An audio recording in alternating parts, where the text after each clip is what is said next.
Here's today's featured headline in space. ULA is putting a greater emphasis on incorporating reusability into its Vulcan Centaur rocket.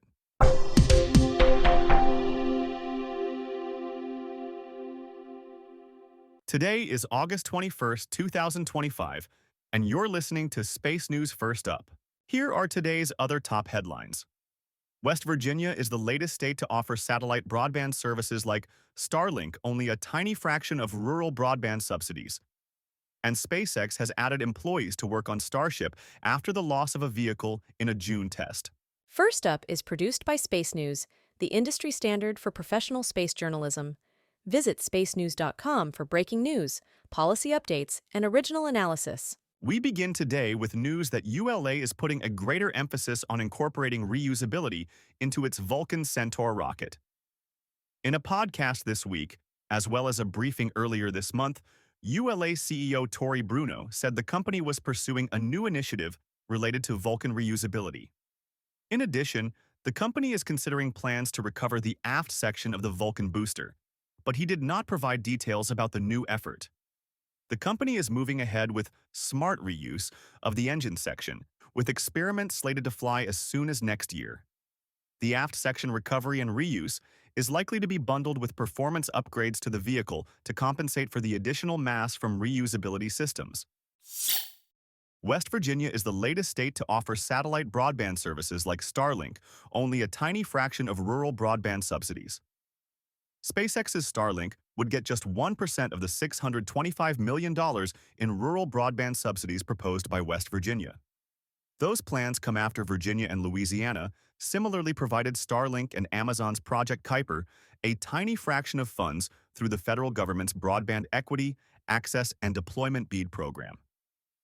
A research firm noted SpaceX is slated for $17.4 million of the $1.7 billion in BEAD funding awarded so far, covering around 6% of the 329,000 subsidized locations, while Amazon has netted $4.5 million for just over 2% of locations.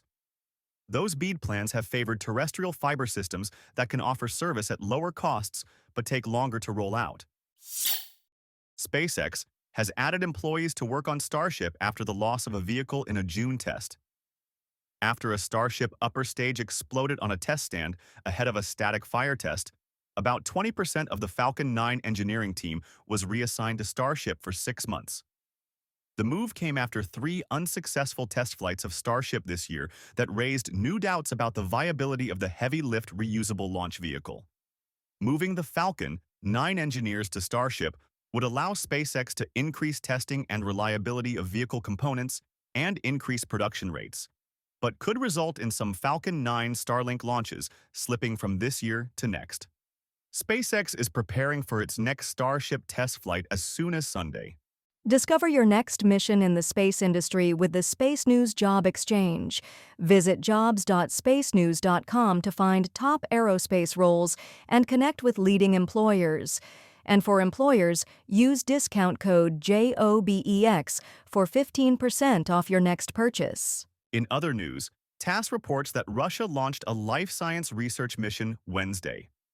A Soyuz 2.1B rocket lifted off from the Baikonur Cosmodrome at 1:13 p.m. Eastern and placed the Bion M No. 2 spacecraft into orbit. Bion M carries plant and animal specimens, including 75 mice and 1,500 flies, to study how they respond to space environment conditions such as higher radiation levels from exposure in a polar orbit. The spacecraft will remain in orbit for a month before landing in Russia's Orenburg region. This is the first launch of a Bion M mission since 2013. NASA will announce its new astronaut class next month. The agency said Wednesday it will reveal the new astronaut class members, selected from more than 8,000 applicants, September 22nd at the Johnson Space Center.